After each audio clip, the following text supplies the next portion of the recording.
qauli. Teman-teman yang dirahmati Allah Subhanahu wa taala, Nabi SAW pernah menyampaikan sebuah nasihat. Jadi nasihat ini nasihat yang sangat penting buat kita, terutama buat anak-anak muda yang kadang merasa galau. Karena itu kan masalah commonnya anak muda ya. Karena saya juga pernah muda, nggak tahu masih muda apa enggak. Dan sama masalah umumnya kita tuh anak muda itu ya galau tentang masa depan, galau tentang memilih jurusan, memilih fakultas, galau tentang masalah pertemanan, circle, galau tentang jodoh pastinya, itu yang paling sering. Nah ini ada nasihat dari Nabi supaya kita bisa mengobati galau, mengobati gelisah, mengobati khawatir. Khawatir itu jadi bahasa Indonesia khawatir. Apa sebetulnya obat dari galau, khawatir, gelisah, takut, bahkan luka masa lalu? Karena luka mental, luka hati itu ada obatnya. Sehingga kita nggak menjadi orang yang patah larut dalam luka. Nggak jadi orang yang terpuruk gara-gara luka karena masa lalu. Ada obatnya. Termasuk mungkin sekarang lagi banyak juga yang galau tentang fitrah. Kayak ada yang, kenapa ya saya diciptakan sebagai perempuan padahal saya pengen jadi laki-laki misalnya. Kenapa ya saya diciptakan jadi laki-laki padahal saya pengen jadi perempuan. Kayaknya lebih asik deh jadi perempuan. Saya pernah nanganin ya, lebih tepatnya istri saya ya, pernah nanganin pasien mental kita yang dia itu udah sekitar 3 tahun jadi perempuan. Padahal dia laki-laki banget. Udah 3 tahun jadi perempuan, hampir operasi karena dia pengen sekarang tuh totally fisiknya perempuan, pengennya. Kalau kemarin baru akhlaknya, perilakunya yang perempuan, tapi fisiknya belum. Kemarin awal 2023 dia udah pengen operasi biar fisiknya jadi perempuan. Kalau Rumah Teduh itu menangani pasien kanker, kalau Peacefuland menangani pasien mental. Dan kita punya banyak banget pasien-pasien mental anak muda yang hasil bullying di sekolah, yang dipasung 3 tahun lebih di rumahnya sampai maaf makan kotoran sendiri karena dianggap orang yang ODGJ, padahal bukan ODGJ, dia cuman mental. Nah pasien terbaru kita itu tadi, dia itu udah jadi perempuan 3 tahun, udah punya pacar, pacarnya laki-laki. Jadi udah pacaran, dia sebagai perempuan, pacarnya laki-laki gitu. Dan kata dia enak jadi perempuan. Soalnya kenapa dia jadi perempuan? Awal dia jadi perempuan tuh gara-gara kecewa sama perempuan. Dia itu ditinggalin sama pacarnya perempuan, nikah.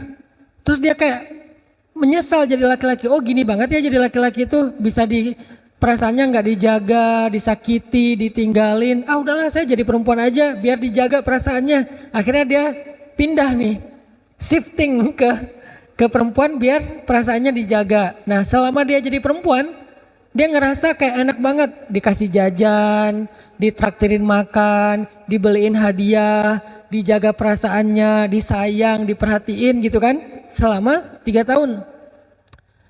Tapi kan ini sesuatu yang gak fitrah.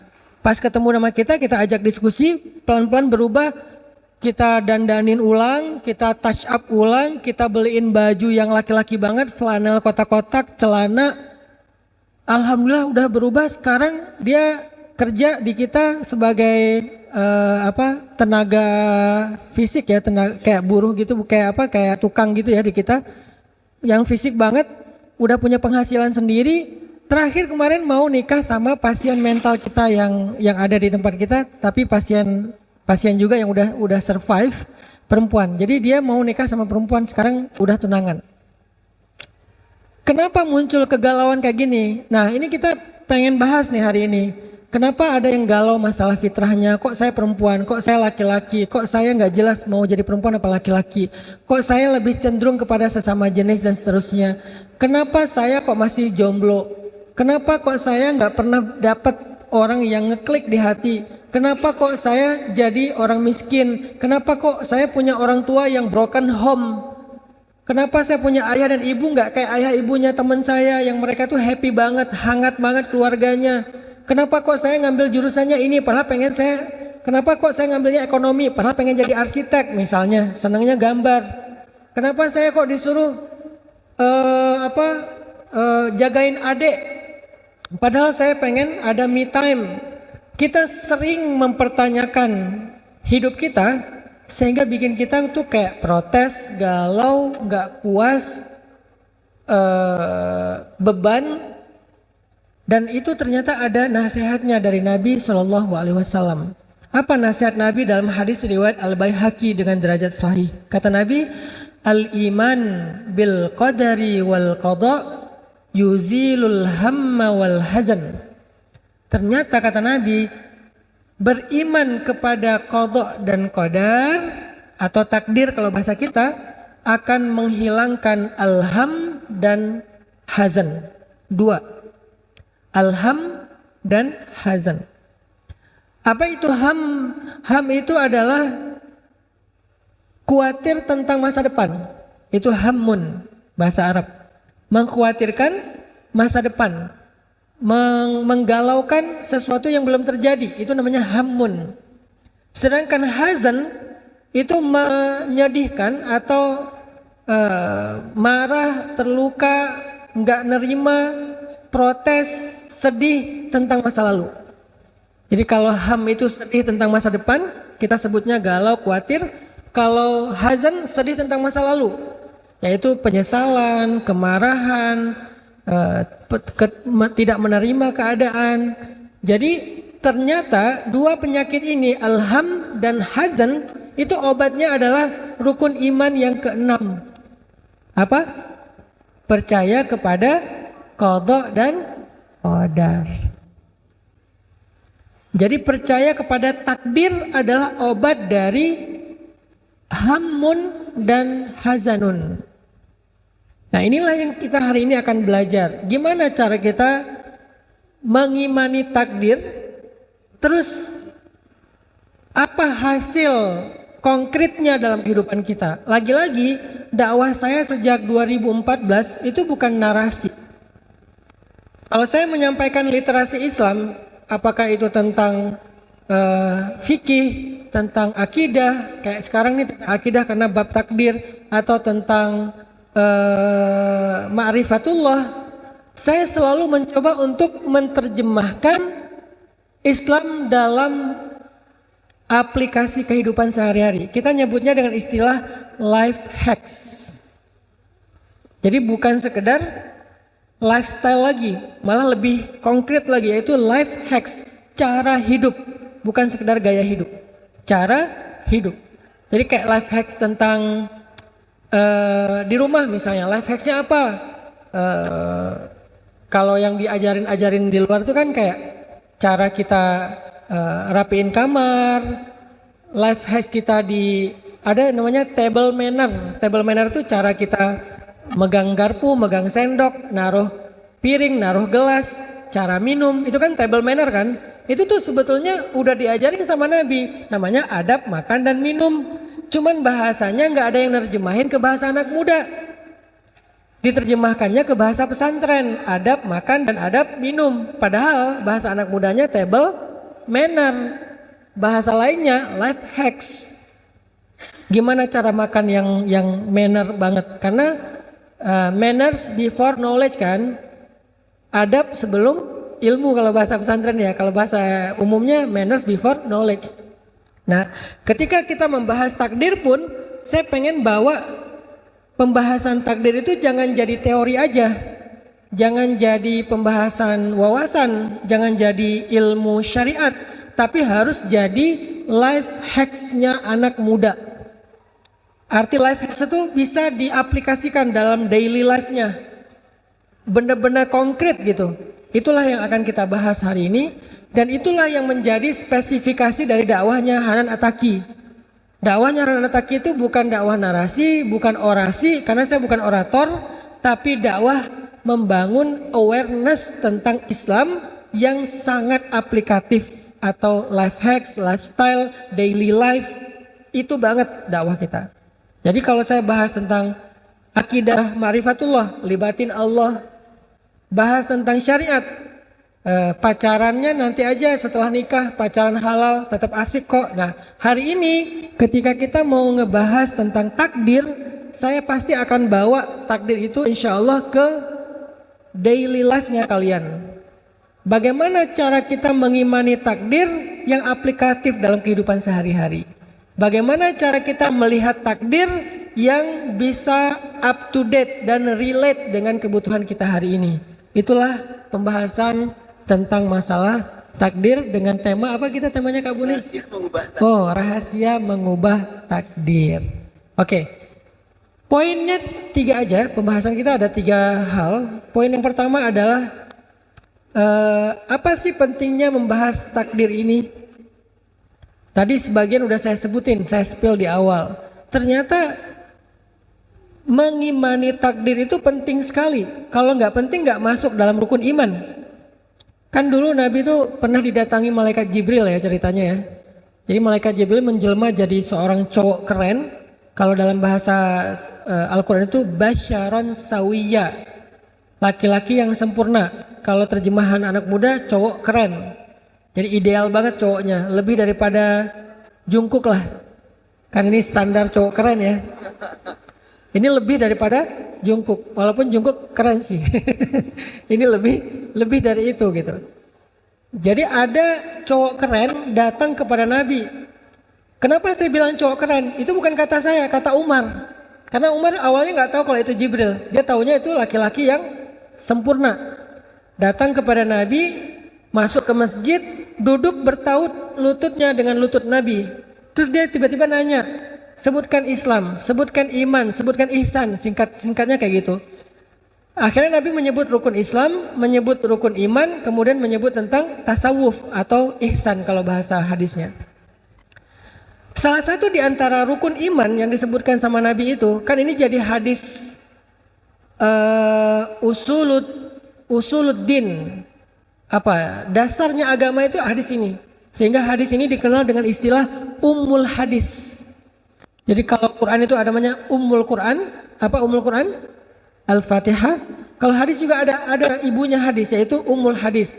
Ummul hadis itu hadis Jibril yang tadi tentang Islam, tentang iman, tentang ihsan. Berarti 3 hal yang dibahas. 1 masalah syariat. Yang kedua masalah akidah, yang ketiga masalah tasawuf. Jadi Islam itu terbagi kepada 3 hal pokok. Akidah, fikih, tasawuf. Jadi kalau ada orang yang mengatakan tasawuf itu bukan bagian dari Islam, berarti dia nggak ngerti hadis Jibril. Padahal itu hadis terkenal sekali ya. Semua orang ngerti tentang hadis ini. Cuman dulu bahasanya bukan tasawuf, dulu namanya ihsan. Sama aja kayak Islam, dulu namanya Islam, sekarang namanya fikih. Dulu namanya iman, sekarang namanya akidah. Jadi hanya perubahan nama doang. Tapi secara substansi sama. Iman, akidah. Islam, fikih. Ihsan, tasawuf. Jadi dia dinamakan secara lebih kontekstual karena ada kebutuhan itu. Nah, dalam pembahasan rukun iman, ternyata salah satu di antara rukun iman itu selain percaya kepada Allah, percaya kepada malaikat, percaya kepada kitab, percaya kepada nabi dan seterusnya, percaya kepada qada dan qadar. Apa maksudnya? Nggak mungkin kita disuruh percaya kepada sesuatu itu yang nggak relate dengan kehidupan kita, tuh nggak mungkin. Nggak mungkin kita disuruh percaya kepada sesuatu nggak penting, nggak mungkin. Karena rukun iman ini sifatnya fardu ain, semua orang harus dan harus utuh, nggak boleh nggak boleh dipisah-pisah. Secara parsial tuh nggak boleh. Kalau rukun Islam boleh dipisah-pisah, misalnya zakat ya. Kalau kita nggak mampu ya nggak berzakat. Puasa, kalau kita nggak mampu ya berarti fidyah. Kalau nggak mampu qada. Apalagi Haji, kalau nggak mampu haji ya nggak perlu berhaji. Jadi rukun Islam itu kalau nggak dilaksanakan dengan alasan yang uzur syar'i masih boleh. Kecuali kayak sholat itu kan nggak mungkin ditinggal ya, nggak bisa berdiri, duduk, nggak bisa duduk, berbaring. Tapi ada yang bisa ditinggal kayak puasa, dia nggak bisa mengqadha karena sakitnya menaun, berarti dia bayar fidyah. Kan itu bukan puasa, itu kan gantinya puasa kan. Gitu juga dengan zakat, dia emang orang fakir miskin, nggak ada kewajiban berzakat, ya udah dia nggak bayar zakat mal. Haji, dia emang nggak punya kemampuan untuk berhaji, ya udah umroh aja belum, apalagi haji misalnya. Umroh kan lebih ringan, biayanya lebih ringan, waktunya lebih fleksibel, itu aja dia nggak sanggup, apalagi haji. Ya udah, berarti dia nggak ada kewajiban haji, karena bagi yang mampu. Berarti dia cuma bisa syahadat sama sholat, yang lain nggak bisa. Boleh, sah Islamnya, sah Islamnya. Tapi kalau iman nggak boleh. Saya percaya pada Allah aja deh. Kalau malaikat tergantung malaikatnya dulu. Kalau malaikat Israel saya nggak percaya karena takut gitu kan. Kalau malaikat Mungkar Nakir malas ditanya-tanya melulu di dalam kubur. Kalau malaikat Malik saya takut juga, penjaga neraka. Kalau saya senangnya Jibril, Mikail, Ridwan ya. Kenapa? Mikail kan bawa rezeki, bawa jodoh gitu. Kalau Jibril bawa wahyu. Jibril aja saya agak males sih, karena setiap dia turun bawa perintah, bawa larangan. Itu tuh Yahudi banget tuh. Karena orang Yahudi nggak suka sama malaikat Jibril, makanya nggak ada orang Yahudi yang anaknya dikasih nama Gabriel.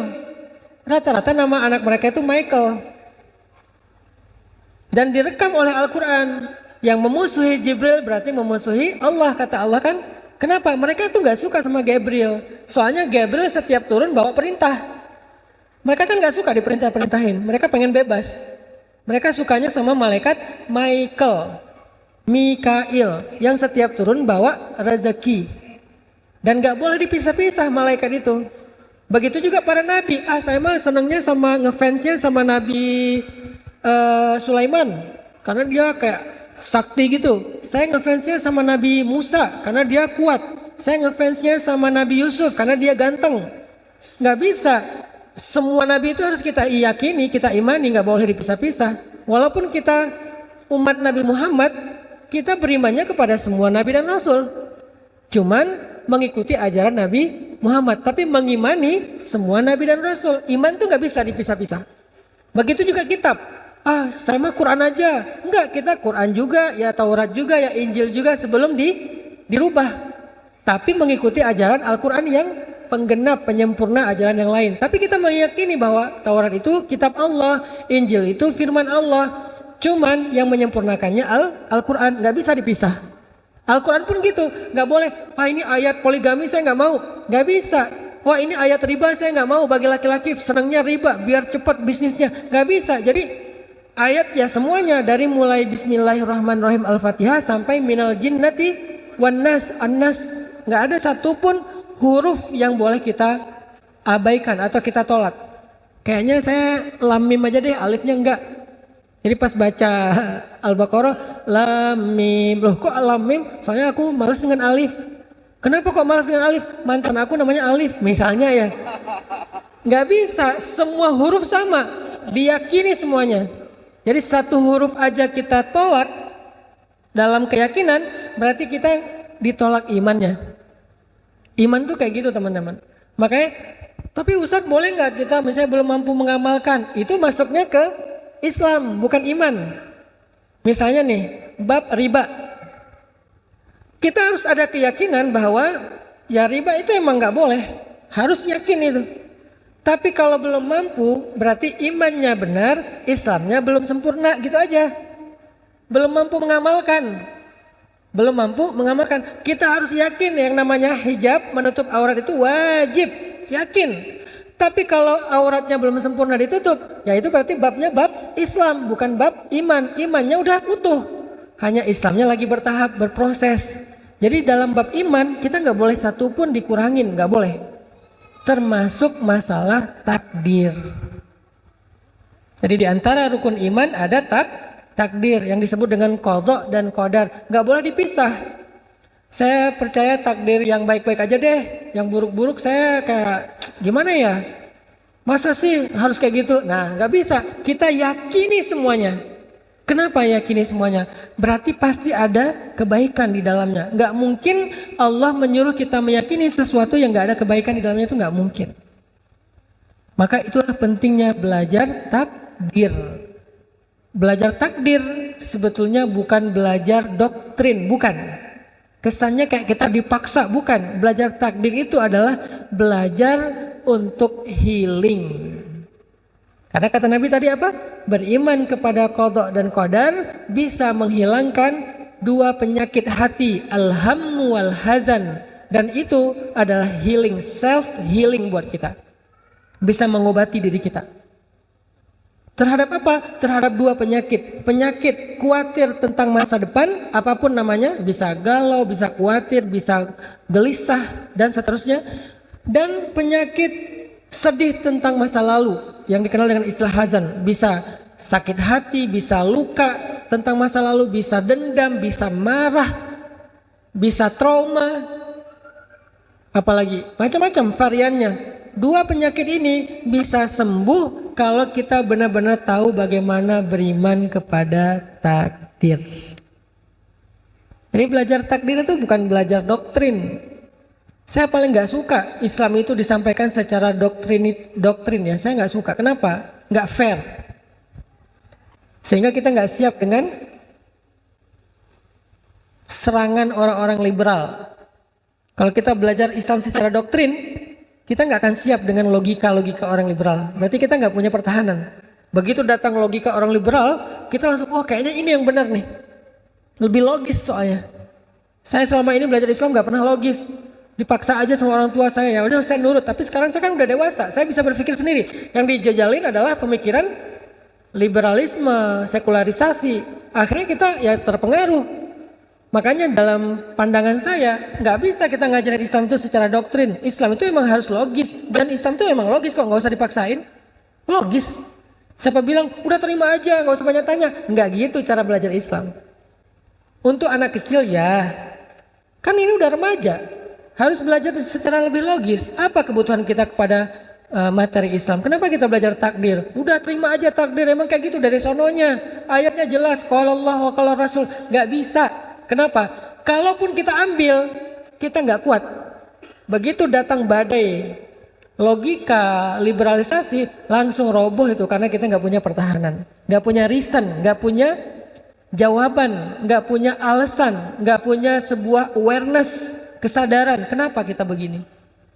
Makanya belajar takdir selama ini kan kita disuruh hafal kan, rukun Islam udah hafal, rukun iman udah hafal, bahkan sifat-sifat Allah 20 udah hafal. Mungkin yang lebih serius lagi udah hafal aqaid khamsin, 50 akidah. Sifat Allah yang wajib, sifat Allah yang mustahil, sifat Allah yang jaiz, sifat Nabi yang wajib, sifat Nabi yang mustahil, sifat Nabi yang jaiz. Kita udah hafal aqaid 50. Tapi tahu nggak apa maksudnya? Terus ngerti nggak aplikasinya dalam kehidupan kita apa?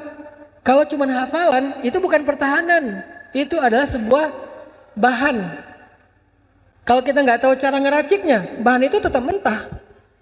Makanya hari ini kita akan bahas dari sekian banyak materi Islam, satu aja, yaitu tentang beriman kepada takdir.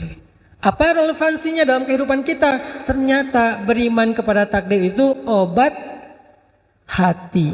Ternyata beriman kepada takdir itu adalah self healing. Ternyata beriman kepada takdir itu adalah awareness yang paling tinggi. Kalau kita nggak belajar takdir, kita nggak punya awareness tentang diri kita. Tentang self awareness tuh nggak muncul. Kita nggak, apa saya itu apa ya? Kenapa ya? Hidup saya ini apa ya? Kenapa ya? Nggak tahu. Sehingga nggak punya self awareness. Kalau nggak punya self awareness, kita tuh mudah dipengaruhi. Jadi belajar takdir itu yang Allah udah terapkan udah Allah rumuskan dalam rukun iman, emang penting sekali. Jadi belajar rukun iman itu yang penting, selain percaya kepada Allah dan seterusnya, itu semuanya penting. Salah satunya ya tadi, kebutuhan anak muda adalah self healing, self awareness, self improvement, supaya akhirnya kita bisa tumbuh dengan pertumbuhan yang baik sebagaimana Sayyidah Maryam. Sayyidah Maryam itu salah satu contoh takdir loh. Kan ayah ibunya berharap punya anak laki-laki kan. Terus tiba-tiba pas lahir, karena dulu nggak bisa di USG ya, pas lahir perempuan. Aku melahirkan anak perempuan dan tidaklah sama laki-laki dengan perempuan, kan gitu ayatnya. Terus Maryam gimana tumbuhnya? Jadi anak laki-laki? Enggak, dia tumbuh sebagai perempuan. Fa'ambataha nabatan hasan, dan dia tumbuh dengan pertumbuhan yang sangat baik sebagai perempuan. Dan dia eksis sebagai perempuan. Yang tadinya diharapkan laki-laki yang kayak gitu, ternyata perempuan juga bisa. Tapi nggak merubah takdirnya sebagai perempuan. Nah itu namanya self awareness, self improvement, ketika dia bisa ngerti yang namanya takdir, fitrah. Kemudian bagaimana cara Sayyidah Maryam menerima takdir tiba-tiba hamil tapi nggak punya suami? Ini lebih berat loh. Kalau kita mungkin cuman belum ketemu suami ya. Kalau Maryam nggak punya suami tapi hamil. Bukan hamil di luar nikah, bukan. Hamil nggak punya suami, itu beda ya. Kalau hamil di luar nikah ada laki-lakinya, cuman belum nikah. Kalau ini hamil nggak punya suami, nggak punya laki-laki, tiba-tiba hamil aja gitu. Dan hidup di tengah masyarakat yang sangat toksik. Toksik banget tuh masyarakatnya. Masyarakat apa? Bani Israel. Kita mungkin toksiknya cuman segeng lah. Toksiknya mungkin cuman segrup WA. Toksiknya cuman di kantor. Ini toksiknya satu kota toksik. Coba bayangin. Semuanya senang ngebully. Bani Israel itu senang ngebully banget. Jangankan Sayyidah Maryam, para nabi aja dibully. Para nabi dibunuh, para nabi dimusuhi, para nabi disiksa. Sayyidina Yahya, Sayyidina Zakaria kan dibunuh.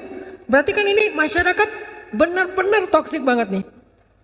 Energi negatifnya tuh udah total gitu. Bayangin Sayyidah Maryam ditakdirkan punya anak, nggak punya suami, hidup di tengah masyarakat toksik. Sampai Sayyidah Maryam pernah bilang, ya laitani mittu qabla hada wa kuntu nasyam mansiya. Aduhai, seandainya aku mati aja. Sampai ngomong gitu coba. Seandainya aku mati aja dan aku tidak pernah dikenal oleh siapapun dan aku dilupakan. Kenapa Sayyidah Maryam ngomong kayak gini? Saking Sayyidah Maryam takut dibully. Kebayang nanti akan gimana dibully tuh. Ketahuan beliau hamil gak punya suami, apalagi setelah melahirkan gak ada suami, itu bakalan jadi trending topik, viral banget dan dibully di mana-mana. Sehingga Sayyidah Maryam mengatakan, ya laitani mitu qabla hadza, seandainya aku mati aja sebelum kejadian ini, wa kuntu nasyam mansiya, aku dilupakan, aku nggak ada yang kenal, aku nggak diceritakan, nggak dibahas. Bagaimana cara Sayyidah Maryam self healing, survive dengan kondisi yang sangat berat seperti ini? Itu juga kita alami. Bagaimana Sayyidina Yusuf bisa survive dengan ujian yang juga berat. Ditakdirkan punya kakak-kakak yang dengki sama beliau. Terus beliau dilemparkan ke dalam sumur. Ditakdirkan ketemu sama musafir, bukan ketemu sama ayahnya. Ayahnya nyari malamnya. Nyari nggak ketemu. Dia ditemukan oleh siapa? Sama musafir. Musafir membawanya kemana? Membawanya ke Mesir dari Palestina. Di Mesir tinggal di sebuah rumah pejabat. Yang perempuannya memfitnah beliau, narik baju beliau sampai sobek, lalu beliau masuk penjara. Itu kan semuanya adalah ketentuan Allah kan? Gimana cara Nabi Yusuf bisa survive, bertahan, nggak putus asa, nggak terluka, nggak nyerah, sampai akhirnya beliau sukses menjadi orang yang eksis, baik eksis dari sisi karir maupun eksis dari sisi pribadinya, artinya sebagai anaknya Nabi Yakub, sebagai adiknya dari kakak-kakak beliau. Gimana cara beliau eksis? Semua itu pembahasan tentang takdir. Gimana Nabi Musa bisa menerima takdir beliau lahir di tahun nggak boleh lahir anak laki-laki? Kenapa kita nggak pernah mendengar cerita Nabi Harun dihanyutkan ke Sungai Nil? Kan Nabi Harun kakaknya Nabi Musa. Berarti kondisinya sama di Mesir. Karena Harun lahir di tahun boleh melahirkan anak laki-laki. Karena diselang-seling, 1 tahun boleh, 1 tahun nggak boleh. Tahun ganjil boleh lahir anak laki-laki, tahun genap nggak boleh lahir anak laki-laki. Harun lahir di tahun ganjil, aman, nggak ada cerita Harun dihanyutkan. Musa lahir di tahun genap, nggak boleh lahir anak laki-laki, sehingga dihanyutkan. Ini kan takdir. Kenapa sih nggak ditunda beberapa bulan lah, biar lahirnya di tahun ganjil gitu, sehingga nggak ada adegan hanyut segala macam. Kenapa sih Allah mentakdirkannya harus hanyut? Kenapa nggak dibawa lari aja, dibawa hijrah aja ke negeri yang lain sama ibunya? Kenapa malah disuruh hanyutkan ke Sungai Nil? Udah dihanyutkan, kenapa takdirnya malah masuk ke selokan yang membawanya ke istana Firaun? Bukankah mau dihindari dari Firaun, kok malah ke sana, ke rumahnya Firaun? Kenapa nggak hanyutnya ke Sudan? Kan Mesir Sudan, Sungai Nil tuh. Kenapa nggak hanyutnya ke negeri yang lain yang jauh? Dan banyak lagi pertanyaan-pertanyaan takdir. Tapi pada masa itu mereka tidak mempertanyakan takdir, teman-teman. Kok bisa? Kok bisa mereka beriman? Beriman itu lebih tinggi daripada sekedar percaya ya. Karena beriman itu bukan hanya menerima takdir, tapi percaya takdir itu yang terbaik udah. Ini tingkat yang keren sih. Kalau cuma percaya, oke lah, saya percaya takdir itu ketentuan Allah, oke. Nerima, lebih tinggi lagi daripada percaya. Saya nerima kok, udah gak ada pilihan.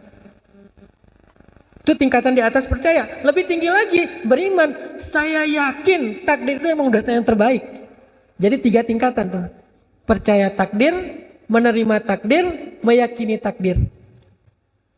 Dan dalam rukun iman, bukan percaya, bukan menerima, tapi yakin, beriman. Ini kalau mau dibedah teman-teman. Berarti ada di level kita menganggap takdir itu sebagai anugerah. Kita menganggap takdir itu sebagai kebaikan. Kita merasa beruntung karena takdir kita. Itulah tingkatan orang yang beriman yang paling tinggi. Beriman kepada takdir. Beruntung saya begini. Alhamdulillah saya begini. Alhamdulillah saya begitu. Alhamdulillah suami saya ini. Kalau orang yang percaya takdir, saya percaya suami saya itu adalah takdir saya, tapi ya udahlah. Ini percaya. Saya terima kok suami saya sebagai takdir karena gak ada pilihan. Ini menerima. Tapi suami saya itu emang yang terbaik dalam hidup saya. Itu beriman. Beda ya. Begitu juga laki-laki. Gimana ya? Emang udah takdir Allah istri saya itu. Itu namanya percaya. Tapi masih ngegerutu gitu. Masih komplain ya. Masih komplain, ya gimana lagi ya, ya emang udah takdir Allah. Saya percaya kok itu emang udah ketentuan dari Allah, gimana lagi.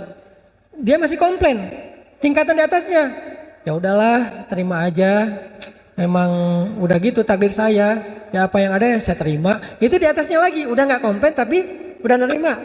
Cuman belum meyakini, di atasnya lagi, istri saya itu emang yang terbaik yang Allah pilihkan untuk saya. Itu namanya beriman kepada takdir. Pekerjaan juga gitu, ngambil jurusan juga gitu. Fitrah kita sebagai laki-laki atau perempuan juga gitu. Tinggi dan rendah juga kayak gitu. Hitam dan putih juga kayak gitu. Mancung dan pesek juga kayak gitu. Semuanya ada tingkatan percaya, ada tingkatan menerima, ada tingkatan beriman. Orang yang percaya, saya percaya kok. Kalau hidung saya tuh emang Allah yang cipta, emang kayak gini hasilnya. Saya percaya ini ciptaan Allah. Bukan hasil ibu saya ini salah makan apa, bukan. Emang ciptaan Allah, hidung saya kayak gini misalnya. Tinggi saya sekian. Warna kulit saya kayak gini. Ya udah saya percaya. Tapi bisa nggak ya dirubah? Orang yang percaya masih bisa menolak, masih bisa pengen merubah fitrah. Bisa nggak dirubah? By the way, skincare bukan merubah ciptaan Allah. Setuju Ibu? Skincare adalah merawat ciptaan Allah, bukan merubah. Yang merubah ciptaan Allah itu adalah bukan filter. Yang merubah ciptaan Allah filter. Lebih parahnya lagi, avatar. Udah pakai filter gak puas, diganti jangan avatar, jadinya anime. Ya. Apalagi yang merubah ciptaan Allah, alis dikeruk, Yang tadinya horizontal bagus tiba-tiba jadi setengah vertikal diagonal gitu. Kayak Dragon Ball ya. Jadi maksudnya orang yang percaya belum tentu nerima. Bisa jadi dia percaya ini takdir Allah, tapi dia protes. Kenapa ya Allah? Kok warna saya kayak gini? Saya pengen kayak bule-bule tuh. Bule-bule pengen kayak kita kan aneh ya? Kenapa bule-bule pada berjemur? Biar hitam. Kenapa kita pakai sunblock tebal-tebal? Kalau ada 100 SPF kita pakai 100 SPF. Kenapa? Biar nggak hitam ya. Itulah manusia. Dia percaya itu ciptaan Tuhan, cuman dia nggak nerima. Ada yang udah tingkatannya ya udahlah, hidung saya memang udah kayak gini, kulit saya memang udah kayak gini, saya terima lah gitu ya. Tapi nggak meyakini itu yang terbaik. Itu namanya nerima. Kalau beriman, alhamdulillah ya Allah, saya hitam. Dan hitam itu manis, nggak ada putih manis kan? Hitam manis ya. Saya suka lagu-lagu timur sih. Hitam-hitam manis apa yang apa banyak ya lagu-lagu timur yang kita suka dengar gitu di mobil. Itu kan hitam manis kan? Hitam manis itu hitam itu campurnya manis. Putih. Ya manis juga. Ini namanya nerima. Ya udahlah kulit saya hitam, saya terima aja lah. Udahlah saya nggak mau protes. Tapi orang yang beriman, alhamdulillah kulit saya hitam. Alhamdulillah rambut saya keriting. Alhamdulillah ayah saya ini. Alhamdulillah ibu saya ini. Alhamdulillah pasangan saya ini. Alhamdulillah anak saya ini. Alhamdulillah pekerjaan saya ini. Alhamdulillah. Dia alhamdulillah terus. Itu namanya beriman kepada takdir. Bukan cuman percaya, bukan cuman nerima, tapi yakin itulah yang terbaik. Itulah yang disebut dengan beriman kepada takdir, teman-teman. Kalau udah sampai ke level itu, makanya kata Nabi, hilanglah hammun wal hazan. Hilanglah rasa khawatir, hilang juga rasa kecewa. Kalau udah sampai di level beriman. Tapi kalau masih percaya atau nerima, belum tentu hilang. Ustadz, saya percaya kok ke takdir, tapi kenapa saya masih gelisah? Karena masih percaya, belum beriman. Ustadz, saya nerima kok ketentuannya hidup saya kayak gini, kenapa masih sedih, kecewa? Karena baru nerima, belum beriman. Ayatnya, hadisnya, beriman. Kata Nabi, al-imanu bil qadha'i wal qadar, beriman kepada qadha dan qadar, bukan percaya, bukan nerima, tapi beriman, meyakini inilah yang terbaik. Meyakini inilah yang terbaik. Terus kenapa kok judulnya merubah takdir? Nanti kita bahas. Karena merubah takdir kesannya kayak nggak nerima ya. Pengen dirubah aja, boleh nggak Ustadz? Saya kembali ke masuk ke mesin waktu, kembali ke masa lalu, nggak jadi nikah sama orang ini misalnya. Boleh nggak saya cari yang lain aja, saya nyesel nikah sama dia.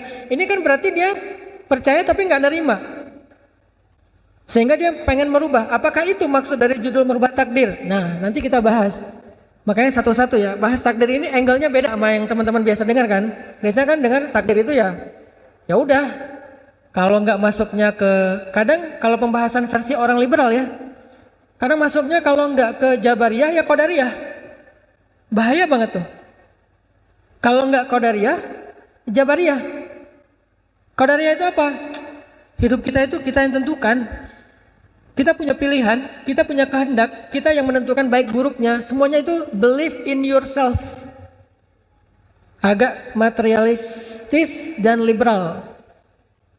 Nggak percaya kepada ketentuan Allah. Kita tuh harus mengandalkan diri kita sendiri. Kita nggak bisa ngandalin orang lain. Kita nggak bisa berharap ke siapa-siapa. Kita lah yang menentukan masa depan. Kita yang berusaha menjada wajada. Nah, ini jadinya ke arah apa? Qadariyah. Sehingga nggak ada peran Tuhan di situ. Kalau nggak ada peran Tuhan, ya udah nggak usah berdoa. Nanti muncul pertanyaan yang agak nakalnya apa? Ngapain sih rajin-rajin sholat? Emang kalau udah rajin sholat hidup kamu berubah? Gitu. Itu Qadariyah banget tuh. Warnanya warna Qadariyah. Emang kalau kamu udah rajin ngaji, hidup kamu bakal bahagia? Bukankah hidup itu tergantung kita? Itu tuh Qadariyah banget. Cuman istilahnya bukan Qadariyah sekarang. Istilahnya apa? Believe in yourself. Sebetulnya ini adalah awareness dengan warna Qadariyah, aliran sesat yang ada di zaman dahulu. Dulu aliran sesat akidah itu banyak. Ada Khawarij, ada Syiah, ada Mu'tazilah, ada Qadariyah, ada Jabariyah. Yang belajar sejarah akidah tahulah. Banyak banget, lebih daripada 100 aliran. Yang kemudian diluruskan lagi sama Ahlus Sunnah wal Jamaah yang inisiatornya adalah Abu Hasan Al-Asy'ari sama Abu Mansur Al-Maturidi. Kita mengenalnya dengan istilah akidah Ahlus Sunnah wal Jamaah atau akidah Asy'ariyah. Itu meluruskan akidah setelah menyimpang. Beda sama sahabat, sama. Kenapa nggak balikin aja ke sahabat? Sama, balik ke sahabat dan Nabi. Cuman karena penggagasnya adalah Abu Hasan Al-Asy'ari dikenal dengan istilah nama akidah Asy'ariyah. Sebetulnya akidah Asy'ariyah itu akidah Nabi dan para sahabat, salafus sholih. Jadi jangan dibikin seolah-olah aswaja dengan Nabi dan sahabat itu kayak berbeda gitu ya. Sehingga kita kembali aja kepada Nabi dan sahabat. Asy'ari mah belum tentu benar. Asy'ari itu memurnikan akidah setelah menyimpang. Di tahun kedua Hijriah, di abad kedua Hijriah terjadi penyimpangan akidah. Tadi ada Qadariyah, ada Jabariyah, ada banyak varian, Mu'tazilah juga. Sehingga karena menyimpangnya luar biasa, datanglah Abu Hasan Al-Asy'ari untuk meluruskan kembali, mengembalikan, mentajdid, memperbaharui seperti akidahnya Nabi dan sahabat. Maka sejak saat itu dikenal dengan istilah Ahlus Sunnah wal Jamaah atau akidah Asy'ariyah. Jadi bukan aliran baru, itu bukan. Itu fitnah. Kalau mengatakan Asy'ariyah itu adalah aliran baru, itu fitnah. Balik lagi ke cerita takdir. Kalau versi Qadariyah, hari ini anak-anak muda yang alirannya udah mulai Qadariyahan itu sering bilang kayak tadi tuh, ngapain sih rajin-rajin sholat? Ngapain sih rajin-rajin ngaji? Ngapain sih rajin-rajin ke masjid? Emang kalau kamu sering ke masjid, hidup kamu bakal berubah? Yang penting kan kerja keras, yang penting berjuang, yang penting belajar yang sungguh-sungguh. Believe in yourself, itu Qadariyah banget tuh pemikirannya. Hati-hati dengan pemikiran gini. Walaupun tidak ada label aliran Qadariyah, udah nggak ada. Itu kan aliran sejarah. Sekarang udah nggak ada namanya, tapi pemikirannya sama. Kalau Jabariyah, kebalikannya Qadariyah. Udahlah, hidup nggak usah ribet. Semuanya udah ditakdirkan di sono. Kita nggak punya peran apa-apa. Kita nggak punya pilihan. Kita nggak punya kehendak. Kita mah gimana takdirnya aja. Kalau takdirnya masuk neraka, ya udah masuk neraka. Walaupun kamu rajin sholat. Kalau takdirnya masuk surga, ya masuk surga. Walaupun kamu mabuk-mabukan. Jadi kamu mabuk-mabuk aja. Nanti kalau emang takdirnya masuk surga, masuk kok ke surga. Kalimat yang paling sering kita dengar apa kalimatnya? Kalimatnya kita nggak masuk surga dengan amal kita. Nah, hati-hati ini, walaupun ini hadis ya. Hadisnya tapi maksudnya nggak kayak gitu. Yang salah bukan hadisnya, terjemahnya atau penjelasannya, syarahnya. Kita nggak masuk surga karena amal kita, karena sholat kita. Kita masuk surga karena Allah. Terus ngapain capek-capek sholat? Bukan itu kok yang bikin kita masuk surga. Kesana arahnya dari orang-orang yang Jabariyah. Arahnya orang Jabariyah itu adalah jangan sholat. Kenapa? Karena bukan dengan sholat kita masuk surga, tapi dengan takdir Allah. Kalau alirannya Qadariyah, jangan sholat juga. Kenapa? Karena sholat gak akan memperbaiki hidup kita, tapi usaha kita. Tetap ujung-ujungnya dari dua aliran ini, jangan sholat. Jangan berdoa. Jangan taat-taat banget lah. Yang satu, kenapa nggak taat? Karena itu nggak akan ngerubah hidup lo. Yang kedua, karena semuanya udah ditentukan, ngapain capek-capek? Bukan itu yang buat kita akan masuk surga. Sama, ini ekstrim kanan, ekstrim kiri nih. Yang satu kesannya kayak percaya banget sama takdir. Yang satu lagi menentang banget takdir. Tapi ekstrim kanan, ekstrim kiri. Muncullah Ahlus Sunnah wal Jamaah yang wasatiyah, pertengahan. Apa pertengahannya? Ini kata-kata yang tepat tentang Ahlus Sunnah wal Jamaah dalam bab takdir. Kita merencanakan, Allah yang menentukan. Kita merencanakan, Allah yang menentukan. Artinya kita punya peran dalam merencanakan, baik rencana bumi maupun rencana langit, baik ikhtiar bumi maupun ikhtiar langit. Itu peran kita. Ikhtiar bumi apa? Kalau dalam karir bekerja sungguh-sungguh. Ikhtiar langitnya berdoa yang sungguh. Berdoa yang sungguh, beribadah yang sungguh, bersedekah yang sungguh. Itu ikhtiar langit. Ikhtiar buminya bekerja yang sungguh, berusaha yang sungguh, itu ikhtiar bumi. Kita yang mengikhtiarkan, Allah yang menentukan hasilnya. Itulah versi Ahlussunnah wal Jamaah. Jadi nggak murni mengandalkan ikhtiar kita, nggak murni juga kayak apa berlepas tangan kepada takdir. Dia di tengah. Yang menentukan semuanya Allah, bukan kita. Tapi tugas kita ya ikhtiar. Dan Allah tidak akan menyia-nyiakan ikhtiar kita. Kenapa? Allah Maha Adil. Allah Maha Syakur. Arti syakur, menghargai. Maha loh, maha banget. Maha banget lagi. Apa arti maha? Ya banget. Jadi kalau Maha Syakur berarti menghargai banget. Ada nggak orang yang menghargai banget? Gimana kalau dia menghargai banget? Satu kebaikan kita disebut-sebut terus. Makasih ya, kemarin udah nolongin saya, ngasih saya uang parkir 2.000. Saya waktu ke minimarket nggak ada uang parkir, kamu bantuin, akhirnya saya bisa pulang. 2.000 diingat. Minggu depan, makasih ya, minggu lalu kamu udah bantu saya, kasih saya uang parkir 2.000, ditraktirin. Bulan depan, makasih ya, kamu udah bantuin saya, 2.000 ditraktirin. Tahun depan, makasih ya, dulu kamu udah pernah berbuat baik sama saya, bantuin saya di parkiran. 5 tahun lagi masih disebut, 10 tahun lagi masih disebut. Itu orang berarti sangat bisa menghargai kebaikan orang lain. Dan orang Jepang tuh kayak gitu loh. Yang saya kenal ya, karena saya beberapa kali ke sana dan punya teman juga di sana, baik muslim maupun non muslim. Saya punya teman di Jepang yang non muslim. Saya punya teman di Korea opah-opah yang non muslim, dan dia adalah pemain sinetron The Sassy Girl. Jadi gini-gini saya punya teman artis di Korea. Teman ya, bukan follower atau bukan following. Memang teman. Dekat, namanya Opa Chan. Dia non muslim, tapi alhamdulillah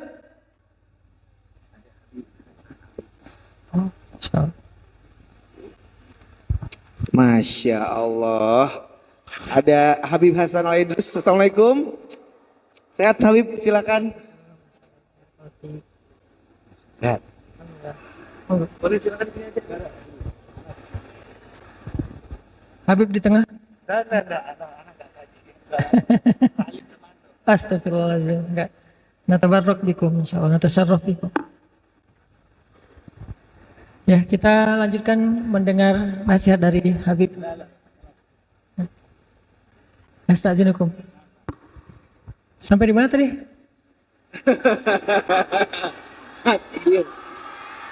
Opa-opa Korea.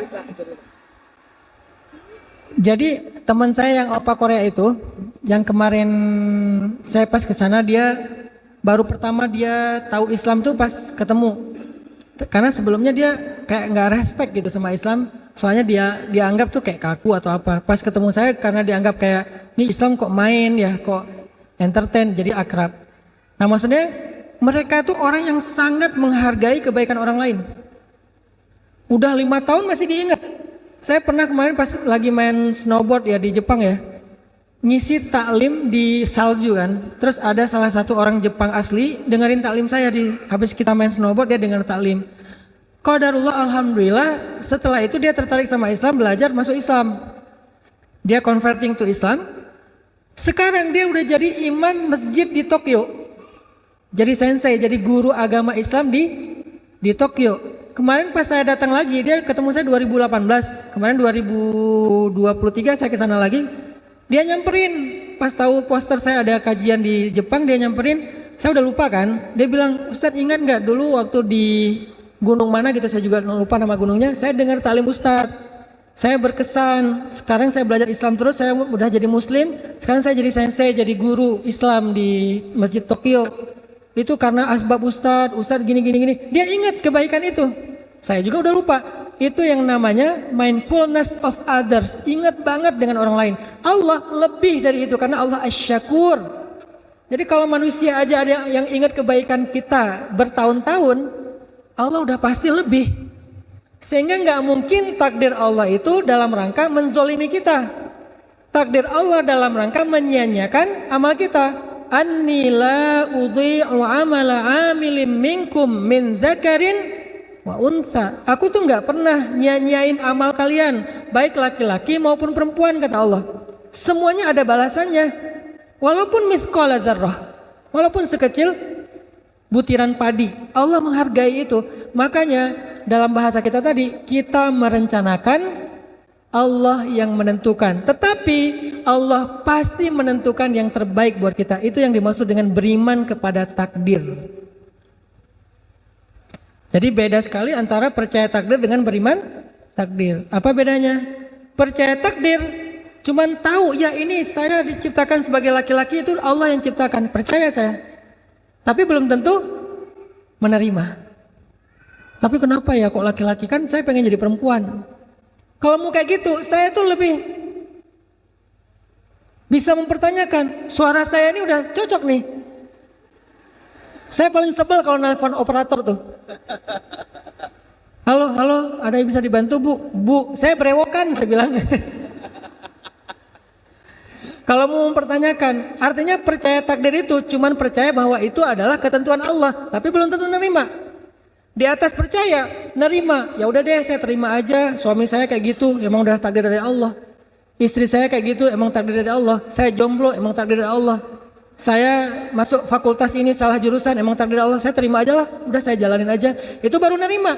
Tingkatan di atas percaya. Yang paling keren itu beriman. Inilah yang terbaik. Kita percaya, yakin bahwa inilah yang terbaik. Oh, suami ini, inilah yang terbaik untuk saya. Istri yang ini, inilah yang terbaik untuk saya. Harta segini, inilah yang terbaik untuk saya. Karirnya begini, inilah yang terbaik. Itu baru disebut dengan beriman kepada takdir. Lebih tinggi dari percaya, lebih tinggi dari nerima.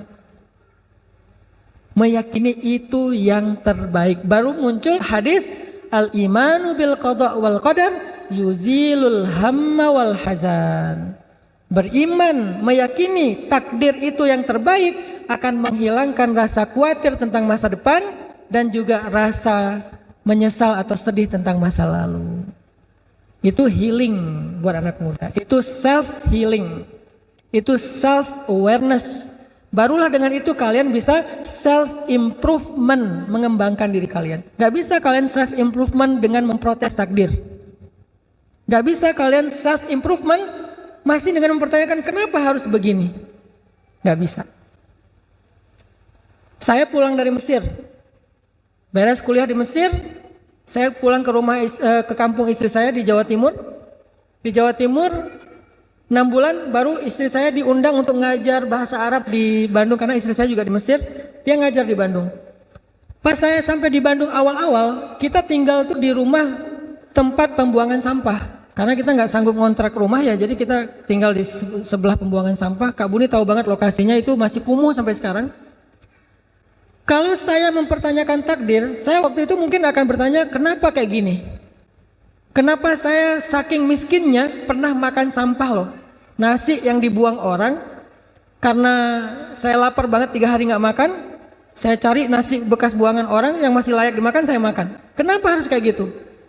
Kalau mau mempertanyakan takdir, nggak nerima. Walaupun saya percaya itu dari Allah, tapi pertanyaannya kenapa?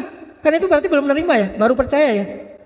Tapi karena saya beriman, nggak mungkin sia-sia, nggak mungkin ini buruk, pasti ada kebaikan di dalamnya. La'allahu khair, bahasa kita semoga ada hikmahnya, kan gitu ya. Saya percaya banget itu. Wa asa an takrahu syai'an wa huwa khairul lakum. وعسى أن تحبوا شيئا وهو شر لكم والله يعلم وأنتم لا تعلمون. Bisa jadi kalian benci sesuatu padahal itu baik untuk kalian. Bisa jadi kalian menyukai sesuatu padahal itu buruk untuk kalian. Kok bisa gitu? Karena Allah lebih tahu sedangkan kalian enggak tahu. Jadi jangan sok tahu. Kalimat terakhir bukan ayat ya, itu tafsir. Jangan dibilang mana ayatnya, jangan sok tahu, nggak ada ayatnya. Kalimat terakhirnya cuma sampai Allah lebih tahu sedangkan kalian tidak tahu. Kesimpulannya jangan sok tahu, udah ikut aja, tapi ikhtiar.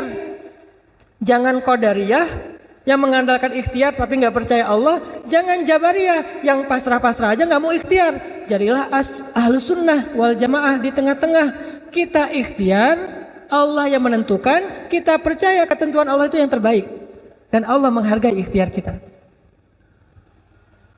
Jadi teman-teman, Pas waktu itu saya percaya ini pasti ada kebaikan di dalamnya. Apa kebaikannya? Hari ini saya ngerti. Kalau saya waktu itu punya kerjaan ngajar di kampus atau ngajar di madrasah seperti istri saya, mungkin saya nggak akan pernah bikin dakwah tren anak muda, yaitu tren hijrah, nggak akan pernah. Karena saya udah fokus aja ngajar di akademis, dunia akademis, jadi nggak masuk ke dunia out of the box-nya anak muda gitu. Karena saya nggak ngajar di kampus, nggak di dunia akademik, saya harus muter otak nih, bikin apa nih? Saya mencoba untuk nerjemahin buku, ternyata nggak ada yang mau nyetak. Saya nulis buku, nggak ada yang mau nerbitin. Akhirnya karena nggak ada yang mau nerbitin buku saya terbitin sendiri. Jadilah saya pengusaha penerbitan dan percetakan. Udah alhamdulillah stabil, settle dengan usaha percetakan. Naik lagi saya bikin usaha jual beli pulsa. Waktu itu belum kayak sekarang ya, ada di mana-mana dulu masih susah. Saya punya 60 cabang jual beli pulsa di Bandung dalam hitungan bulan. Dari situ naik lagi jual beli mobil second karena saya hobi mobil, beli jual beli mau jual. Udah gitu naik lagi ke properti, main di properti. Dari mana? Dari awalnya karena nggak keterima ngajar di kampus, nggak keterima ngajar di madrasah. Soalnya pemikirannya agak beda orang ini satu. Jadi nggak kayak apa ya, nggak bisa, mungkin nggak bisa ikut yang mainstream, senangnya yang anti mainstream dan out of the box. Akhirnya karena alhamdulillah saya jadi programmer dakwah, nggak jadi ngajar aja. Saya banyak bikin program, saya bikin sekolah di Tuban, Jawa Timur. Sekarang jadi sekolah terbesar di Tuban, milik Bupati Tuban. Dulu belum jadi bupati, namanya Bina Anak Soleh. 6 bulan saya di sana, saya bikin sekolah. Sampai jadi wakil kepala sekolah, saya hijrah ke Bandung, bikin lagi program di Salman ITB, namanya Rumah Quran. Jadi program Rumah Quran. Sekarang saya bikin dakwah tren. Jadi bukan bikin pesantren, tapi menyebarkan pesan lewat tren. Makanya pelesetannya pesan underscore tren. Pesannya apa? Hijrah. Tapi hijrah ini jangan jadi ceramah, harus jadi tren lifestyle-nya anak muda. Bikinlah tren hijrah 2015. Sampai sekarang masif tren hijrah di seluruh Indonesia. Dan nggak boleh kita bikin cabang. Jadi pemuda hijrah nggak ada cabang, cuma ada satu di Bandung. Kenapa? Karena yang besar itu gagasan, bukan yayasan. Yayasannya kecil, dia sebagai vehicle, sebagai operator, tapi gagasannya yang dibesarkan. Milik semuanya, masing-masing punya nama sendiri-sendiri. Muncullah Hijrah Fest, muncullah komunitas hijrah di seluruh Indonesia, dan dia berkembang improvement sendiri-sendiri. Tren hijrah itu namanya dakwah tren. Setelah dakwah tren 8 tahun, sekarang kita bikin pesan underscore tren, kawasan anak muda. Yang pertama ada di situ apa? Sekolah Rimba Indonesia, SD gratis. Kenapa Ustaz bikin SD gratis? Karena anak saya masuk SD. Kok bikin sekolah sendiri Ustaz? Soalnya di sekolah yang lain, anak saya disuruh potong rambut. Saya pengen anak saya gondrong. Soalnya kalau gondrong itu keren. Dan Nabi juga kan rambutnya sepundak. Dan nggak jorok, nggak keurus, tetap rapi, tetap berminyak, tetap indah, tetap good looking ya. Makanya saya pengen Yahya itu rambutnya gondrong, agak ikal, ala-ala pantai banget lah. Pas masuk ke TK sama gurunya disuruh potong rambut. Saya bilang ya udah bikin sekolah.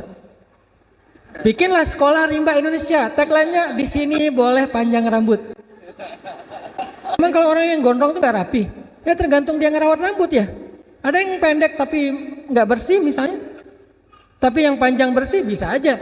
Akhirnya bikin sekolah Rimba. Tahun ini karena anak saya ada yang masuk SMA, bikin lagi sekolah SMA gratis namanya 20 Mind Sociopreneur School. Kurikulumnya dari mana? Kita kombinasi. Satu dari PBB, SDGs. Jadi Sustainability Development Goals. Jadi ada kayak goals tentang masalah sustainability lifestyle, kita masukin dalam kurikulum. Terus ada Global Change Maker. Terus ada namanya Asoka, juga tentang change maker. Terus pastinya dari Islam, karena kita menguasai di bidang itu. Jadilah sekolah 20 Mind dengan tagline Success Before 20. Kenapa sukses harus tunggu 30 tahun dulu? Sebelum 20 tahun dia bisa jadi CEO kok. Dia bisa punya business owner. Dan kita punya banyak cerita tentang itu. Dan kita punya komunitas atau ekosistem yang bisa kayak gitu bikin. Itu adalah hikmah, itu adalah takdir terbaik dari saya nggak keterima ngajar di kampus, nggak keterima ngajar di madrasah. Yang keterima berarti itulah takdir terbaik dia. Saya nggak keterima, itulah takdir terbaik saya. Begitu orang yang beriman kepada takdir, bukan cuma percaya, bukan cuma nerima, tapi beriman, meyakini takdir itulah yang terbaik untuk dia. Bisa jadi karena kita dikasih ujian di dalam rumah. Saya punya teman ya, dia diuji dengan anak yang istimewa. Gimana istimewanya? Autis. Karena anaknya ini istimewa, bapaknya juga diberikan rezeki yang istimewa. Ada keluarga yang anaknya harus cuci darah, bapaknya rezekinya lancar banget. Tapi ketika anaknya udah wafat, rezekinya seret.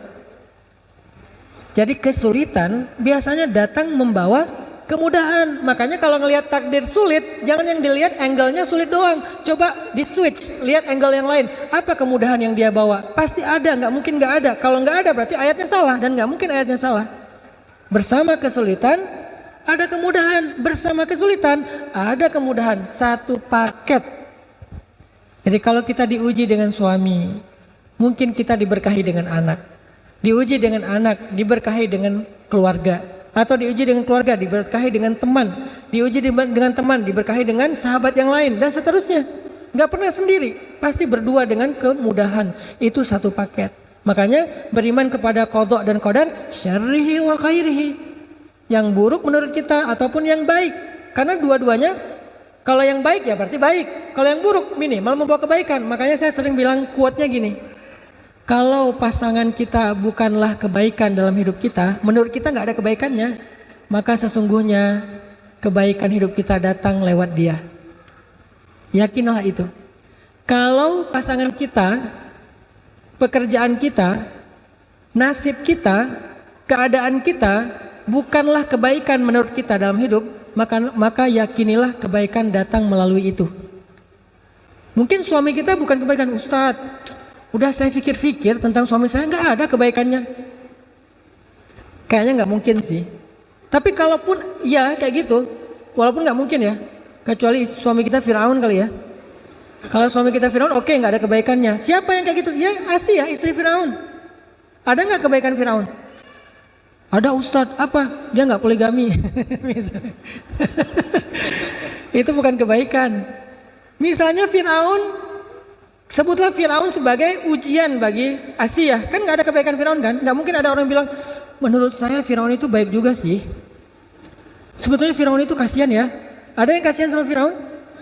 Ada yang ngefans sama Firaun? Dek, namanya siapa? Firaun, Om. Loh, kok namanya Firaun? Soalnya ayah aku ngefans banget sama Firaun. Gak ada ya? Mau orang Islam, mau orang Nasrani, mau orang Yahudi, gak ada yang ngefans sama yang namanya Firaun. Lintas agama loh, itu musuh bersama itu. Saking nggak ada kebaikannya Firaun. Kalau ada satu saja kebaikan Firaun, Allah udah kasih dia hidayah. Karena Allah nggak akan menyanyiakannya. Karena nggak ada sama sekali kebaikan Firaun, makanya nggak dikasih hidayah. Makanya dia dibinasakan. Nah, kok Asia dikasih suami yang nggak ada kebaikan sedikit pun? Kalau Asia boleh bilang memang nggak ada kebaikan pada suami saya. Kalau kita nggak bisa sih. Memang suami kita Firaun. Suami saya, emang suami ibu siapa? Ustadz. Firaun bukan, Firman. Ya tetap ada kebaikan. Kalaupun menurut kita nggak ada kebaikan, kayak Firaun misalnya, maka sesungguhnya kebaikan datang melalui Firaun. Apa kebaikannya Asia melalui Firaun?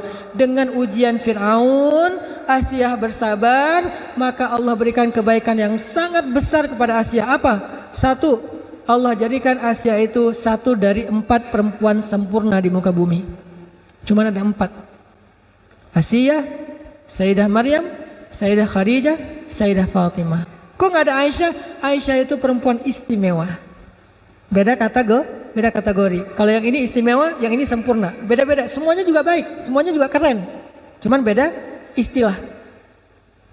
Khadijah, Fatimah, Maryam, dan Asia perempuan sempurna.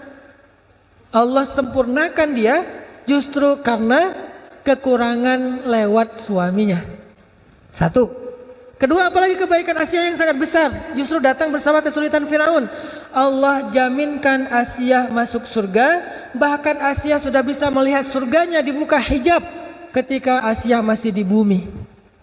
Masih di bumi bisa ngelihat surga, sehingga wafatnya walaupun tersiksa dalam keadaan tersenyum. Kenapa kok malah tersiksa tapi tersenyum? Karena melihat surganya, mencium aroma surga, merasakan indahnya angin surga, melihat pemandangan surga yang akan ditempati, sehingga rasa siksaannya Asia itu nggak kerasa, ketutup sama indahnya nikmatnya surga. Itu namanya fa inna ma'al usri yusra, inna ma'al usri yusra. Itu poin kedua tentang takdir. Poin pertama, pentingnya belajar takdir ternyata untuk healing. Poin kedua, gimana cara kita ngelihat takdir? Lihatlah takdir dengan iman, dengan husnudzon billah, berbaik sangka kepada Allah. Nggak boleh kita ngelihat takdir seperti kacamata qadariyah, bahwa semuanya kita yang tentukan, atau kacamata jabariyah bahwa semuanya udah diatur, kita mah nggak ada peran apa-apa, jadi nggak usah ngapa-ngapain.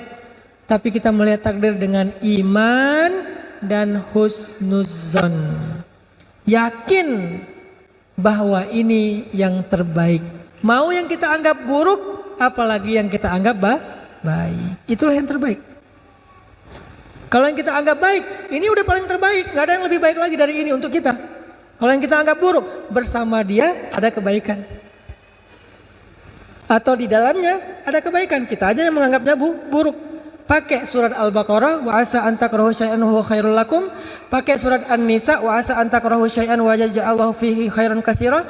Pakai surat Al-Insyirah, fa inna ma'al usri yusra, inna ma'al usri yusra. Ini poin kedua cara kita memandang takdir. Baru poin yang ketiga, apakah takdir bisa berubah? Coba teman-teman sekalian buka firman Allah di dalam surat Ar-Ra'd ayat 39.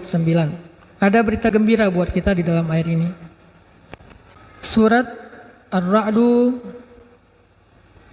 ayat 39. A'udzu billahi minasy syaithanir rajim. Bismillahirrahmanirrahim. Yamhullahu ma yasha'u wa yuthbit. Yamhullahu ma yasha'u wa yuthbit wa 'indahu ummul kitab. Apa artinya? Allah menghapus apa yang Dia kehendaki dan menetapkan, dan di sisinya lah ada ummul kitab. Pertanyaannya, apa maksud dari ayat ini menghapus dan menetapkan? Sekurang-kurangnya ada 3 tafsiran dari para ulama tafsir, tetapi kita memilih tafsiran yang ketiga karena itu jumhur, mayoritas pendapat ulama. Pendapat yang pertama yang dihapus itu adalah syariat. Syariat terdahulu dihapus dengan datangnya Rasul yang berikutnya. Syariat Islam menghapus syariat Nasrani dan Yahudi karena dia menyempurnakan.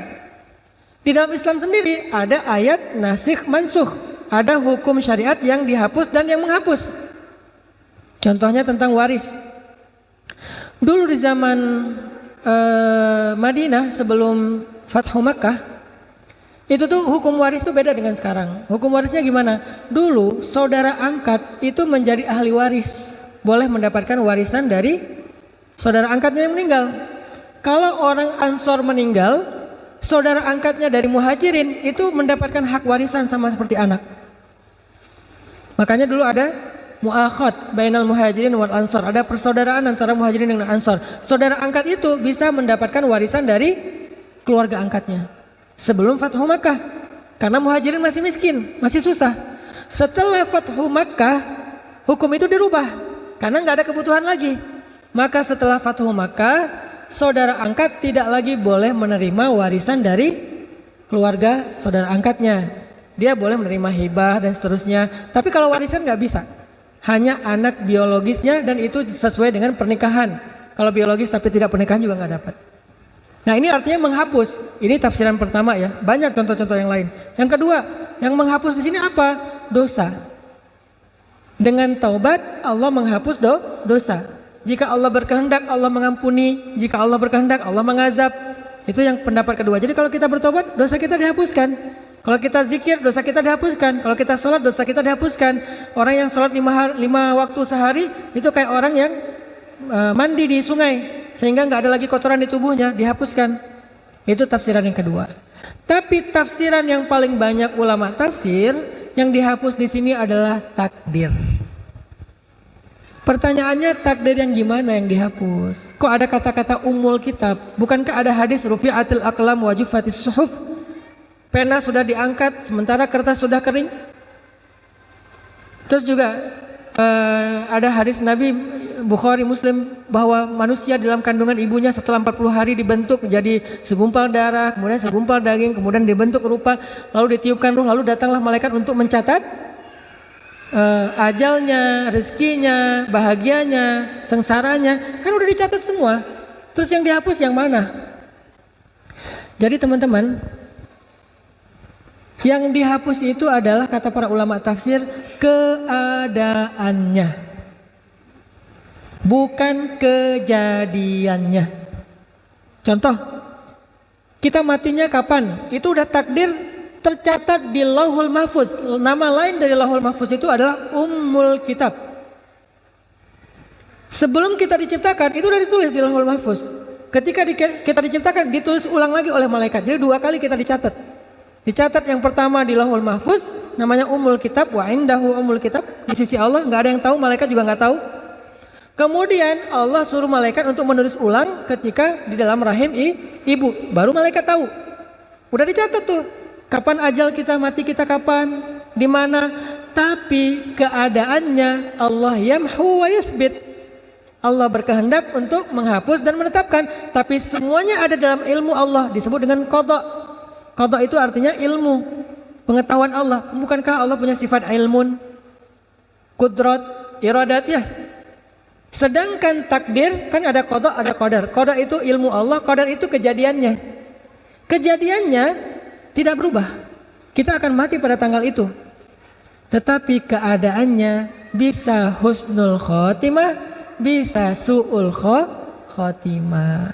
Sehingga muncullah doa dari Umar bin Khattab dan Abdullah ibnu Mas'ud tentang takdir.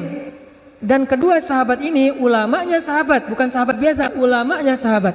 Jadi sahabat itu ada 7 ulama mereka, kibarus sahabah atau kibarul ulama indas sahabah, 7 ulama besarnya sahabat. 2 di antara 7 itu Umar dan Abdullah ibnu Mas'ud.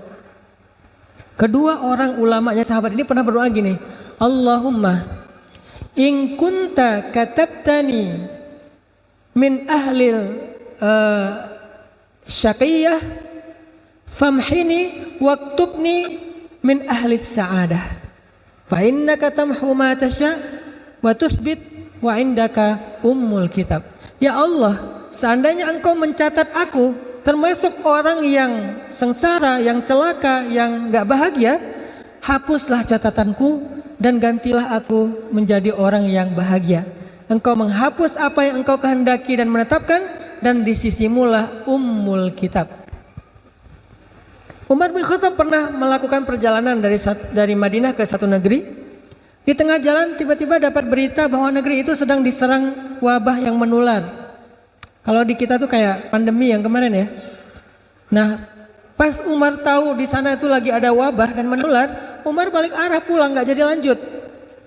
Terus orang-orang nanya kepada Umar, afirarun min qadarillah ya Amirul Mukminin? Apakah kita lagi lari nih dari takdir Allah wahai Amirul Mukminin? Apa jawaban Umar? Naam, firarun min qadarillah ila qadarillah. Ya, kita lagi lari dari satu takdir Allah ke takdir yang lain. Apa maksudnya?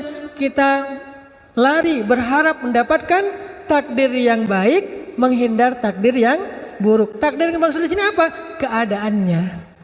Dan semua itu ada di dalam ilmu Allah. Semua itu tercatat di Lauhul Mahfuz. Makanya tugas kita berikhtiar, merencanakan, berharap, meminta kepada Allah.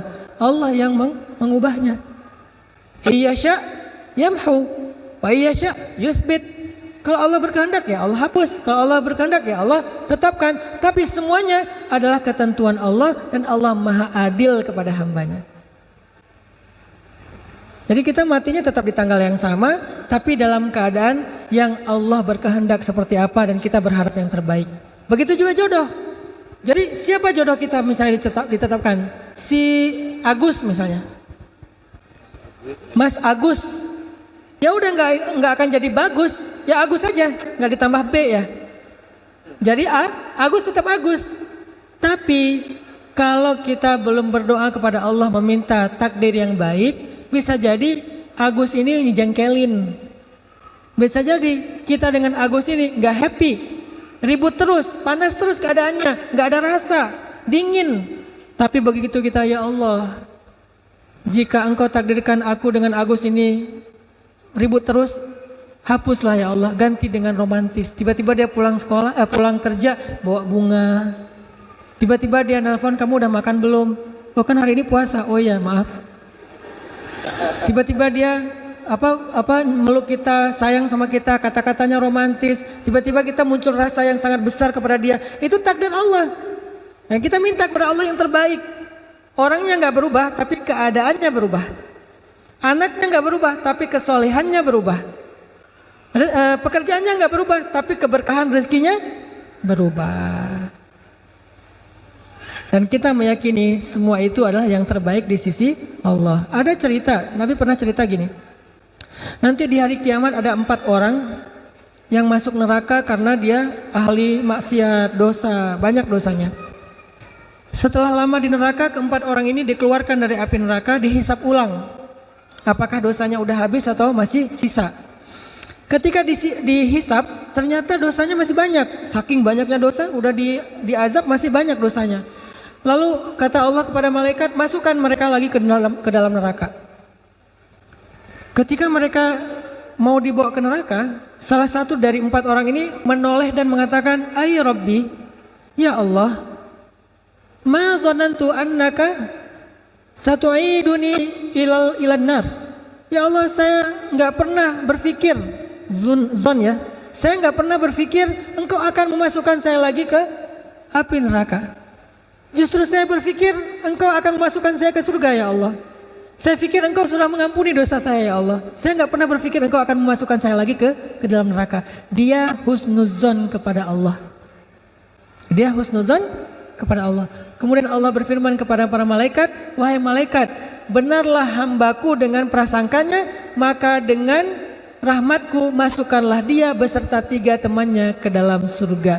Bayangin, orang yang takdirnya masuk neraka, Allah rubah jadi masuk surga hanya dengan berbaik sangka kepada Allah. Itu dahsyatnya berbaik sangka kepada Allah.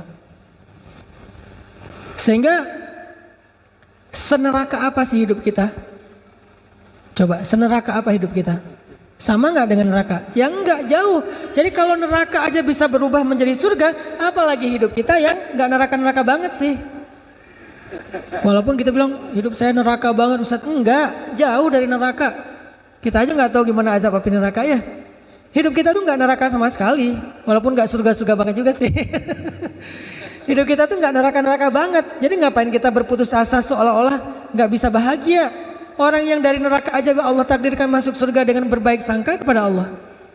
Sama kayak cerita Nabi tentang umat Nabi Musa. Nabi Musa pernah nanya ke Allah, kan Nabi Musa itu kalim ya, bisa bicara dengan Allah. Rabbi, kata Nabi Musa, siapa umatku yang paling rendah derajatnya, yang paling telat masuk surganya? Kata Allah, umatmu yang paling rendah derajatnya itu tuh laki-laki buta yang paling telat masuk ke tempat ibadah. Dicari sama Nabi Musa, oh ini nih orang tua buta, kalau ibadah pasti masbuk, istiqomah banget masbuknya, bertahun-tahun masbuk aja ke ma'bad, ke tempat ibadahnya Nabi Musa, dia pasti telat. Ini nih orang yang paling rendah nih. Suatu saat dia wafat. Ketika dia wafat, Nabi Musa nanya kepada Allah, ya Rabbi, di neraka mana dia sekarang setelah dia wafat? Kata Allah, Musa, dia di dalam taman-taman surga. Kuburnya seperti taman surga. Nabi Musa heran, ya Rabbi, bukankah dia itu orang yang paling rendah, yang paling terakhir dapat nikmat surga? Kenapa kuburnya bukan jadi lubang neraka, Pak, malah jadi taman surga? Apa kebaikan dia ya Rabbi? Padahal dia orang yang paling rendah, harusnya kami duluan yang masuk surga. Kenapa dia duluan? Maksudnya surga kubur ya. Lalu Allah menjawab, wahai Musa, suatu hari dia diajak jalan sama teman-temannya apa istilahnya tuh? Dituntun. Dia diajak jalan sama temannya, dituntun sampai ke sebuah taman yang sangat luas, indah, nikmat. Terus temannya bilang, taman ini luas banget ya, kata temannya. Terus dia bilang gini, enggak, sesungguhnya rahmat Allah lebih luas. Dia cuma ngomong gitu, berbaik sangka kepada Allah. Enggak, sesungguhnya rahmat Allah itulah yang paling luas. Wahai Musa, benarlah hambaku, rahmatku luas, maka dengan rahmatku aku rubah takdirnya menjadi ahli surga. Sama kayak nenek di zaman Nabi Musa juga. Nabi Musa itu ceritanya banyak banget, baik dalam Al-Quran maupun di hadis. Kan di Al-Quran itu cerita yang paling panjang selain cerita Nabi Muhammad, Nabi Musa ya. Ada di banyak surat kan. Di dalam hadis juga Nabi pernah bercerita tentang nenek-nenek yang minta anak. Ya Nabi Allah, berdoalah kepada Allah supaya saya punya anak. Nabi Musa, ya Allah, ini ada nenek-nenek minta anak. Kata Allah, Musa, takdirnya dia gak akan punya anak. Nek, maaf ya, Allah udah mentakdirkan nenek gak punya anak. Oh iya, pulang. Besok balik lagi, ya Nabi Allah, doakan kepada Allah saya punya anak. Kan udah kemarin, siapa tahu hari ini berubah. Ya Allah, nenek yang kemarin minta anak. Musa, takdirnya gak akan punya anak. Nek, kata saya juga, sabar ya, gak akan punya anak. Walaupun dialognya gak gitu-gitu banget sih. Ini storytelling. Oh iya, pulang lagi. Lusa datang lagi. Nabi Musa, doain saya punya anak. Kan udah kemarin. Siapa tahu hari ini berubah. Ya Allah, nenek yang kemarin takdirnya gak akan punya anak. Nek, sabar aja. Takdir nenek emang gak akan punya anak. Ya udahlah. Ya pulang. Gak balik-balik lama. Setelah sekian lama datang-datang bawa bayi. Nabi Musa. Tangannya gak gini sih. Nabi Musa. Nenek yang dulu, iya. Ini siapa? Ini anak saya. Anak saya gimana maksudnya? Ya anak biologis saya. Nenek ini pakai bahasa biologis. Ilmiah banget. Ini anak saya, ini anak kandung saya kalau bahasa orang dulu ya. Gimana ceritanya nenek bisa punya anak? Ya tanya aja ke Allah. Ya Allah, gimana cerita si nenek bisa punya anak? Allah bilang, setiap kali dia datang kepadaku berharap punya anak, aku jawab takdirnya gak akan punya anak. Dia pulang dengan mengatakan, ya Rahim, irhamni. Ya Rahim, irhamni. Ya Allah, ya Rahman, ya Rahim, Maha Penyayang, kasihanilah saya. Wahai Maha Pengasih, kasihanilah saya. Wahai Maha Pengasih, kasihanilah saya. Engkau pasti kasihan sama saya. Engkau pasti gak tega sama saya. Berbaik sangka sama Allah. Besok datang lagi. Nabi Musa, doain saya punya anak. Saya bilang dia gak akan punya anak. Ya Rahim, kasihanilah saya. Engkau pengasih kan? Pasti kasihan kan sama saya. Datang lagi. Bolak-balik. Tapi terus berbaik sangka kepada Allah. Ini namanya ilhah. Bahasa Arabnya ilhah. Ilhah itu artinya merengek. Dan Allah suka hamba yang merengek. Bahasa lain dari ilhah, awwah. Dan Nabi yang paling awwah itu Ibrahim. Karena Ibrahim itu awwahun. Awwah itu artinya da'a.